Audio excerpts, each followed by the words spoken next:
근데 있잖아요, 원수님, 이거 진짜 정말 무서운 거다. 커가면 커갈수록 느낄 거야. 내가 엄마의 안 좋은 점, 아빠의 안 좋은 점을 내가 닮아가구나. 저희 부모님께서 부부싸움을 너무 작게 하는데 제가 중간에서 제재를 한 번, 두 번 한 것도 아니고 저도 너무 지치고 힘들어요. 그래서 이혼하라고 했는데 정말 중간에서 어떻게 해드려야 할까요? 어려운 고민이죠. 대충 싸우는 걸 뭐 때문에 싸워? 아버지께서 약간 의처증이 있는 것 같아요 하는데, 근데 온수님이 자식이라서 모를 수도 있어요. 저도 연애를 해보고 나이도 먹어보고 하니까는 제 3자가 바라보는 거랑 또 다르더라고. 나도 이렇게 연애를 해보니까는 대부분 커플에서 의처증이 어느 정도 있는 사람은 만나는 초반에 엄청나게 큰 잘못을 한 사람이라거나 뭔가 이런 게 있어야만 의처증 같은 게 생기더라고요. 온순 씨가 모르는 어떠한 일이 있어서 아버지께서 뭔가 약간 더 집중하고 이러는 부분들이 있을 수도 있고, 그걸 어떻게 말하느냐에 따라서 다르겠지만 내 생각에는 온순이야님이 둘 다 이혼해라 그냥 이렇게 하는 것보다는 그 요즘 되게 그 부부 클리닉 많잖아요. 사이를 조금 더 호전시킬 수 있는 그런 곳. 진짜로 엄마 아빠가 나를 위한다면은 우리 셋이 같이 가보자 라고 말해서 그런 클리닉을 한번 가자고 한번 해봐요. 맞아, 싸움 중에 중재하는 것보다는 나중에 살짝 그렇게 얘기하는 게 나을 것 같아. 싸우고 있는 도중에 엄마 아빠 뭐 이렇게 하기보다는 잠잠해지고 나중에 조용해졌을 때 엄마 아빠가 내 얘기를 경청할 수 있을 때쯤 클리닉을 한번 가보자. 나를 위한 거라면. 나 뭐 대학 등록금을 바라냐 뭘 바라냐 아무것도 안 바란다. 그냥 거기 일단 가자. 아니 집안이 온전해야 내 정신이 온전하고 내가 대학을 가게 돼도 엄마 아빠랑 떨어져 있어도 엄마 아빠가 보고 싶다라는 생각이 들지. 나 엄마 아빠랑 떨어져 있으면 보고 싶다 생각도 안 들 것 같아. 이렇게 맨날 싸우면. 이렇게 얘기하면서 아예 처음부터 어디서 뭐가 잘못된 건지 원인을 찾아보는 게 좋을 것 같아요 하는데, 그거는 딸이 있는 앞에서 원인은 찾을 수는 없을 것 같아. 그 원인이 만약에 뭐 연애하던 시절에 이성간의 문제였으면. 아버지께서 꽉 막힌 사람이라서 가지도 않네요. 진짜 제가 죽고 싶다 이런 생각도 들고, 의처증의 이유는 진짜 어이없는 이유예요. 저는 혼자 이미 살고 있어요. 싸우는 거를 보기 싫어서 하는데, 근데 있잖아요 원수님, 이거 진짜 정말 무서운 거다. 커가면 커갈수록 느낄 거야. 내가 엄마의 안 좋은 점, 아빠의 안 좋은 점을 내가 닮아가구나 라고 생각이 들 때가 있어요. 지금 온수님이 좀 많이 어리시다면은 그런 싸우는 부분에 대해서의 그런 부분들을 안 닮아가도록 진짜 엄청나게 노력하셔야 될 거예요. 절대 이러면 안 돼야지, 절대 이러지 말아야지 하면서도 내가 어느 순간 똑같이 하고 있어. 왜냐, 그게 봐왔던 거기 때문에 내가 화가 날 때는 이렇게 말해도 되는 거구나 라는 생각을 할 때가 있어. 나도 이렇게 있다가 내가 이렇게 막 짜증내고 화내고 이렇게 하는 것들이 내가 아빠를 좀 닮았거든. 그래서 아빠가 저렇게 욱하고 저렇게 하는 부분 절대 안 닮아야 되겠다라고 생각을 하면서도 내가 닮아있더라고. 근데 미성년자야? 31살이에요. 아니네. 근데 신기한 게 그렇게 맨날 싸우는데 계속 같이 사시기는 하신다. 신기하게. 집안이 이러니 결혼을 포기하고 싶네. 와. 근데 그렇게 꽉 막힌 아빠를 좀 어떻게 조금은 다르게끔 생각을 할 수 있는 그런 포인트나 어떤 약간 좀 쇼킹한, 되게 충격적인 어떤 부분을 느껴서 내가 클리닉을 가야 되겠다, 내가 이렇게 해야 되겠다라는 그런 순간들이 언제쯤 있을까? 어떻게 해야 있을까? 그 아버지의 생각만 조금 바꾸면 될 것 같은데, 말하는 거 보니까. 어떻게 저런 사람을 바꾸지? 어떻게 바꿔요 여러분? 좀 같이 얘기 좀 해주세요. 답이 없어요. 왜 여러분들 원래 이런 얘기하면은 말 많이 해주잖아. 저희 아버지도 고집이 겁나 세서 똑같은 상황인데 정말로 들으려고 하는 귀가 닫혀 있구나. 우리 아빠는 화도 내고 욱도 하는데 들으려고 하는 귀가 닫히진 않았어. 아빠도 정말 노력하고 싶어해. 자기의 어떤 단점들을 정말 노력하고 싶어하는 사람이긴 하거든. 근데 노력도 없는 사람이라고 하면은 나도 어떻게 해야 될지 모를 것 같아. 내가 연애에 대한 상담 이런 거는 정말로 내가 생각한 모든 것들을 다 얘기해 줄 수도 있거든. 내가 겪어본 거니까. 근데 이거는 좀 내가 겪어보지 않아서 모르겠어. 우리 엄마 아빠가 나 앞에서 미친 듯이 언성을 높이면서 싸운 적도 없었고, 만약에 언성을 높여서 싸운다라고 하면 아빠가 그만 좀 해라 이 정도? 아버지께서는 무조건 엄마 잘못이다 이런 건데 저희 어머니는 평생을 아파트 현장에서 뼈 빠지도록 일하면서 의심스러운 행동도 안 하는데 뭘 혼자만의 생각에 빠진 것처럼 계속 이야기해요 하는데, 근데 온수님 진짜로 그렇게 알고 있지만은 연애했을 때 혹시나 몰라요. 내가 잘 모르는 부분들을 온수님한테 이렇다 저렇다 할 수는 없지만 그냥 이거는 어쨌든 온수님도 제3자란 말이지 당사자가 아니란 말이지. 그래서 아버지가 말 못하는 무언가가 있을 수도 있고 어머니가 말 못하는 무언가가 있을 수도 있다고. 그래서 너무 아빠 때문이다 짜증난다 아빠 때문이다 라고 말해버리면은 온수님의 아버지 같은 성격은 정말 귀를 더 많이 닫아버리고 진짜 집이 집 같은 기분이 안 들고 진짜 집에 들어올 때마다 정말 힘들고 가기 싫고 그러는 집이 될 수도 있어요. 그래서 항상 이거는 정말로 진중하게 생각해야 될 게 엄마 아빠와 나 사이에서 누군가의 편을 들면 안 돼. 그러는 순간 가정이 파괴돼요. 왜냐면은 내가 이 집안에서 쓸모없는 사람이구나 라고 느껴지는 순간 가정은 끝난다고요. 온수님이 모르는 아빠도 내가 일하고 와봤자 내 딸 그리고 마누라 결국 나를 맞이해주지도 않고 나를 좋아하지도 않는데 내가 당연히 그렇게 느끼는 사람이 어떻게 예쁜 말이 오가겠어. 원래 그렇게 반대 의견만 내는 사람한테 공감대 형성이라는 그 법이 정말로 엄청 좋은 약효과가 날 수 있다고 생각하거든. 나는 그냥 아빠 힘들었겠다 이렇게 하면은 아빠가 좀 뭔가 다른 여러 가지의 생각을 하지 않을까. 아빠에 대한 지금까지 해오던 그런 행동들 다 잊어버리고 일하고 오면은 아빠 되게 힘들었지 라고 이런 얘기 안 한 지 오래됐을 거 아니야. 아빠에 대한 미운 마음이 있으니까 가족을 위해서 그냥 한 발 물러서서 그냥 이해한다 힘들었지 라고 하는 게 사실 어려운 거 아니잖아요. 한번 그렇게 해봐요. 미운 아빠한테 그렇게 하기 쉽지 않지. 그치만 그래도 한번 해보라는 거지. 나는 비슷한 일이 있었어요. 비슷한 일이. 그게 뭐냐면은 내가 되게 알게 된 지 그렇게 오래 안 된 친구 둘이 있었는데 그 친구 둘이가 한 명이 한 친구를 미친 듯이 둬줬어. 막 이렇게 밥도 많이 사주고 막 숙식 제공도 이렇게 몇 년 동안 자기 집에서 살게 해주고 이 친구한테 뭔가 뭐 잘해주고 뭔가 이렇게 금전적으로 도움도 주고 막 그랬었어. 근데 이 친구는 너무 모든 것들이 고맙지만은 표현을 막 그렇게까지 하진 않는 거야. 얘는 점점 화가 나는 거야. 아니 내가 뭐 해준 게 얼마나 많은데 고맙지도 않아? 내가 지금까지 해준 게 얼만데. 그러면서 다른 사람들 앞에서도 똑같이 얘기하는 거야. 사실 여기 앞에까지만 들어보면은 이 친구가 너무 멋있는 사람이잖아. 알지? 여기까지만 들어보면 이 친구가 정말 멋있는 사람이야. 뭐 해줄 거 다 해주고 이러고 힘내라고 뭐 이렇게 해주고 조금이라도 일을 할 수 있게끔 열심히 도와주고 이 정도까지만 들으면 정말 멋있는 거야. 근데 얘가 그렇게 많이 표현을 하지 않는 사람이다 보니 얘가 점점 화가 나서 이제 얘 주변에 있는 친구들이 있을 때도 야 너는 나한테 평생 고마워해야 돼. 넌 진짜 그렇게 하면 안 돼. 내가 얼마나 너한테 잘해주는데 이렇게 하면 안 돼 라고 이제 어느 날부터 소리를 치게 된 거야 얘가. 근데 얘는 어떻게 했어? 얘가 생각하는 거는 정말 고마워서 정말 고마워했지만 내 친구들 앞에서 이렇게 말하는 이 친구한테 상처도 받고 뭔가 약간 이렇게 말하는 건 아닌 것 같다라고 해서 분명 고마워해야 될 애는 얘인데 생각이 다르게 되는 거지. 내가 이렇게 해야 돼? 그래 고마운데 너가 그렇게 하면 나 나갈게 이런 식으로 되는 거지. 그러면서 이 친구가 그러는 거야. 하면 안 될 말까지 하게 된 거야. 네 주변에 있는 네 친구들 다 내 친구들이다. 내가 다 소개해준 친구들이고 내가 이렇게 다 해주고 밥도 내가 먹여주고 집도 내가 지금까지 몇 년 동안 해줬는데 고마움도 잘 모르고 뭐 이런 부분들을 그거 이제 내 앞에서도 하게 된 거야. 그래가지고 나도 불편한 거야. 나도. 그래서 이 친구가 고민 상담을 하더라고. 이럴 때 어떻게 될지 모르겠다.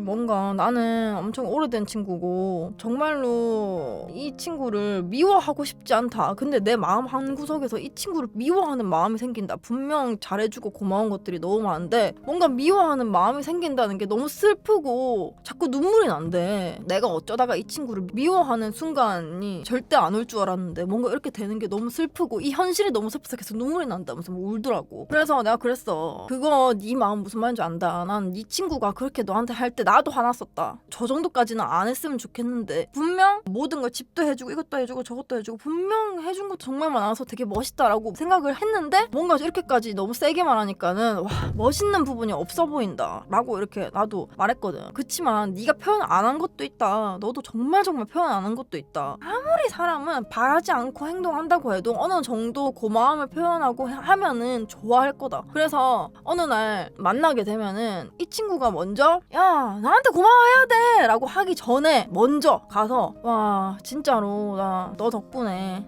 좋은 사람 많이 알게 되고 친구들 많이 알게 되고 그리고 너 덕분에 내가 이렇게 돈도 벌 수 있고 고맙다 라고 먼저 말하라 라고 했어요. 그렇게 뭔가 신경질적이고 예민하고 뭔가 해주는 것에 은혜를 베풀지 않는 사람들의 조금 예민한 사람들이 있기는 해. 근데 표현하는 그 사람들이 막 큰 걸 바라는 게 아니야. 표현을 많이 해주고 뭔가 그러면 인정을 해주면은 그 선에서 끝나거든. 그래서 그렇게 너가 인정을 해주고 표현을 먼저 많이 해줘봐봐 라고 한번 그렇게 해줘봐봐 라고 이렇게 말하니까 나한테 고민 상담했던 친구가 알겠다 하더니 어느 날 둘이서 밥을 먹게 됐대. 그래가지고 그렇게 한번 해본다 라고 해가지고 나중에 돼서 나한테 전화해서 연락이 왔는데 마음이 너무 이상하대. 그래서 왜 그러냐고 하니까 너가 말한 그대로 그렇게 먼저 고맙다, 너가 그렇게 한 거 너의 능력 나를 이렇게 해준 거 인정한다라고 내가 아무 날도 아닌 날에 그런 비슷한 일이 그 대화 주제로 되지 않은 날에 내가 먼저 말했는데 걔가 그래 넌 나한테 이래야지 저랬어야지 이렇게 하는 게 아니라 알고 있었어? 라고 그냥 이렇게 이런 식으로 그냥 되게 조용조용하게 스무스하게 알고 있구나 이런 식으로 말했대. 그래서 나한테 그렇게 말하는 거야. 내가 왜 네가 해주는 그 생각을 한 번도 해보지 못하고 오랫동안 친구하던 이 친구를 미워하는 것에만 뭔가 생각을 두고 있었을까. 너무 뭔가 미안하다라고 하면서 그러더라고. 그러면서 막 이 친구가 이렇게 모든 걸 많이 해준 것에 대해서 내가 왜 인정하지 못했을까. 그냥 이 친구가 말을 너무 세게 하다 보니까는 내가 이 친구가 해준 모든 것들이 왜 나쁘게만 보였을까라고 생각하면서 막 그 친구도 또 울면서 막 그러더라고. 여기 이 친구가 기독교야. 기독교인데 고맙다 진짜 도아야 고맙다 이렇게 하면서 오늘 나 하나님한테 기도드려야 되겠다 이렇게 하면서 막 기도했는지 안 했는지 모르겠지만 그래서 어쨌든 내가 하고 싶은 말은 사람한테 대하는 방법을 잘 모르는 사람들이 있기는 해. 살면서 뭔가 공감대 형성이 조금은 떨어진다든지 뭔가 사람들한테 보이고 듣는 거 그런 것에 되게 중요해하는 사람이 있다고. 그럼 그렇게 중요한 사람한테는 뭔가 말이 세게 나와도 그 사람이 느끼기에 자기가 되게 인정받을 수 있는 사람이다 라는 것만 느끼게 해주면 그 사람은 모든 게 진짜 너 닉네임처럼 온순해져. 뭐 이게 너희 아빠한테 정확한 답이라고는 할 수는 없지만 딱 그런 거야. 아버지가 어떤 사람인지 잘 모르겠지만은 사실 꽉 막힌 사람이라고 하는데 꽉 막힌 사람이면 꽉 막힌 사람일수록 옛날 시대 때 습성을 가진 사람들은 정말로 인정받는 것에 되게 예민해. 인정에 되게 예민해서 너가 약간 조금 인정을 해주고 뭔가 그렇게 하면은 살짝 바뀌지 않을까라는 생각을 해. 물론 밉지. 진짜로 밉지. 그치만 아빠가 정말 꽉 막힌 사람이긴 한데 너가 말하는 걸로 봐서는 어떤 느낌이 드냐면 언니는 남자친구도 없고 남편도 없는 사람이지만 정말로 먼 훗날에 정말 좋은 엄마가 되기 위한 준비가 정말 필요하다고 생각해. 언제가 될지 모르겠지만 그래서 항상 말하지만은 금쪽 같은 내 새끼 이런 거를 정말 많이 봐. 그중에서 내가 너무 기억에 남는 게 있어. 어떤 여자아이가 있는데 엄마를 너무 더러워하는 거야. 엄마를 더러워하는 게 어떻게 더러워하냐면 엄마가 오늘 뭐 가방은 뭐 했어? 가방을 만지면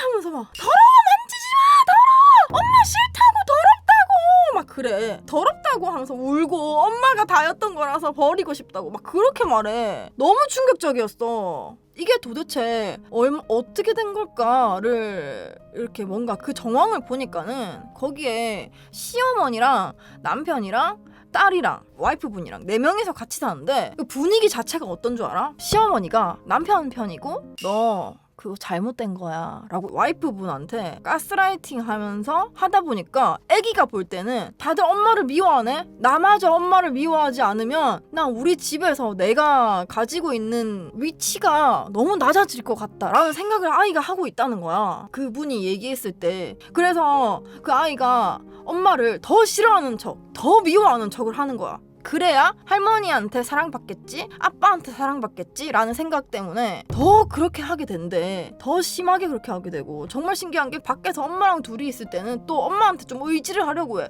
밖이 너무 껌껌하고 무서워서 일부러 엄마 손도 잡고 이렇게 해. 근데 둘이서 있을 때만. 그래서 언니가 너한테 하고 싶은 말은, 너도 모르게 엄마의 편을 들게 되잖아? 그러면 아빠가 가진 건 아무것도 없다고 생각할 거야. 분명 아빠의 성격이 이상한 건 맞거든? 근데 너가 엄마의 편을 들어버리면은 아빠는 약간 조선시대 생각을 가지고 있다고 했잖아. 원래 옛날에 살던 사람들은 그래도 돈 벌어다 주면은 그래도 어휴 힘들었죠 라고 하면서 이렇게 할 텐데, 내가 살아날 구멍이 없구나, 나는 이 집안에서 뭐가 아무것도 아니구나 라는 생각을 평소에 하고 있다가 엄마가 잔소리하거나 온순이가 아빠 왜 그러는데 라고 하면 아빠도 모르게 여기서 평소에 이 정도의 생각을 하고 있다가 엄마랑 싸우는 거에 대해서 온순이가 아빠 왜 그러는 건가요 도대체 이렇게 해버리면 아빠가 더 심하게 화가 나는 거지. 너가 그렇게 말하면 안 되지! 이거 전부 다 엄마 때문인 거야! 왜냐? 이거는 그냥 자기가 방어하기 위해서. 근데 아버지께서 지금까지 돈을 안 벌었어요. 근데 지금까지 평생에 돈을 안 벌지 않지 않았을까? 근데 아버지가 돈을 안 벌면 어머니가 돈을 벌면 되고, 아버지 어머니가 돈을 안 벌면 온순이가 돈을 벌면 된다고 생각해. 누군가가 엄마가 밥만 해라 라고 말하면은 기분 나쁘듯이 아빠도 돈 벌어 안 오기 때문에 아빠를 미워한다는 건 아빠한테 너무 상처지 않을까? 그렇게 너무 뭔가에 선을 가지고 있지 않았으면 좋겠어. 언니 엄마 아빠도 엄마가 이모 집 나가가지고, 우리 이모 가게가 족발하거든? 서빙을 한 번씩 필요하다고 할 때 도와주고, 아빠는 뭐 한 번씩 옛날에 다니던 회사에서 급하게 부르거나 이렇게 하면 한 번씩 가지만은 다행히게도 내가 돈을 많이 벌어서 집에 생활비도 주고 용돈도 주고 카드도 주고, 정말 다행이게 이렇게 하는 거야. 근데 나는 이런 부분에 대해서 화 안 나, 짜증 안 나고, 그냥 있는 사람이 가족 굴리면 되니까. 돈 때문에 아빠 믿고 절대 그런 게 없어요. 아버지는 집안에 충실한 분이셔서 저는 돈 때문에 밉지 않아요. 그냥 엄마 속상하게 하는 게 저는 화가 나요. 그러니까 한 번만 해봐. 너가 아빠한테 상냥하게 해봐봐. 그러면 엄마한테 대한 태도가 달라질 수도 있어. 너 결혼한다며.